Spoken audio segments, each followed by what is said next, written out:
Pampakuda saint Thomas orthodox ചെറിയ പള്ളിയിൽ വിശുദ്ധ തോമാസ് ലീഹായുടെ ഓർമ്മ പെരുന്നാളിന് കൊടിയേറി. അങ്കമാലി ഭദ്രാസനാധിപൻ യൂഹാനോൻ മാർ പോളികാർപ്പോസ് കൊടി ആശീർവദിച്ചു.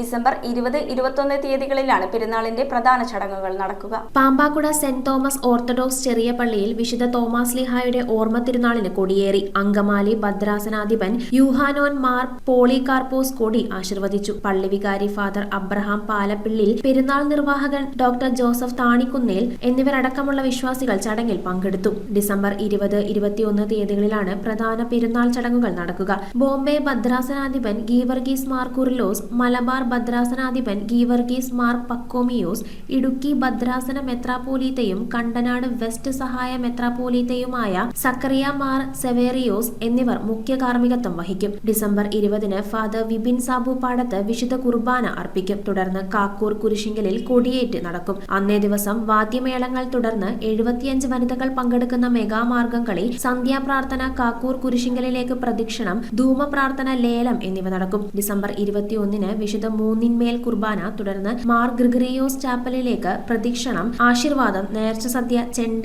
ബാൻഡ്, ഫ്യൂഷൻ പരിപാടികൾ എന്നിവ ഉണ്ടായിരിക്കും. പെരുന്നാളിനുള്ള എല്ലാ ഒരുക്കങ്ങളും പൂർത്തിയായതായി വികാരി ഫാദർ അബ്രഹാം പാലപ്പിള്ളിൽ അറിയിച്ചു. News bureau, Piravom. കൊപ്പറമ്പിൽ ayurvedic hospital and research centre. ഉഴിച്ചിൽ, lumbar spondylitis, cervical spondylitis, disc bulging കൊണ്ടുണ്ടാവുന്ന ബുദ്ധിമുട്ടുകൾ എന്നിവ ചികിത്സിക്കാൻ വിദഗ്ധരായ ഡോക്ടർമാർ. കൊപ്പറമ്പിൽ ayurvedic hospital and research centre.